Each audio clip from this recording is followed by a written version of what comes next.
ಮಹನೀಯರೇ, ಮಹಿಳೆಯರೇ, ನಾವು ನೀವೆಲ್ಲರೂ ಅತ್ಯಂತ ಕಾತರದಿಂದ ಕಾಯುತ್ತಿರುವಂತಹ ಕ್ಷಣ ಬಂದಿದೆ. ಆ ಐತಿಹಾಸಿಕ ಸಂದರ್ಭ, ಉದ್ಘಾಟನೆ, the inauguration of the Suvarna Soudha by unveiling of the plaque by the respected president. Ladies and gentleman, ಜೋರಾದ ಕರ್ತಾಡನದೊಂದಿಗೆ ಈ ಒಂದು ಮಹತ್ತರವಾದ ಕ್ಷಣಕ್ಕೆ ನಾವೆಲ್ಲರೂ ಸಾಕ್ಷಿಗಳಾಗಿದ್ದೇವೆ. ಕರ್ನಾಟಕದ ಜನರ ಪಾಲಿಗೆ ಚರಿತ್ರಾರ್ಹ ದಿನ. ಈ ಒಂದು ಸುವರ್ಣಸೌಧದ ಉದ್ಘಾಟನೆ ಭಾರತ ದೇಶದ ಗೌರವಾನ್ವಿತ ರಾಷ್ಟ್ರಪತಿಗಳಾದ ಶ್ರೀ ಪ್ರಣಬ್ ಮುಖರ್ಜಿ ಅವರಿಂದ ಭವ್ಯವಾದ ಒಂದು ಆರಂಭ.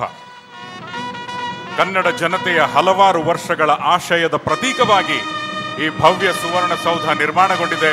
ಇಂದು ಅದರ ಉದ್ಘಾಟನೆಯ ದಿನ. ಏಕೀಕೃತ ಕರ್ನಾಟಕಕ್ಕೆ 50 ವರ್ಷ ತುಂಬಿದ ಸವಿ ನೆನಪಿಗಾಗಿ ಸುವರ್ಣಸೌಧವು ನಿರ್ಮಾಣಗೊಂಡು ಈಗ ಭಾರತದ ಗೌರವಾನ್ವಿತ ರಾಷ್ಟ್ರಪತಿಗಳಿಂದ ಉದ್ಘಾಟನೆಗೊಂಡಿದೆ. Thank you, respected president, for inaugurating the Suvarna Saudha.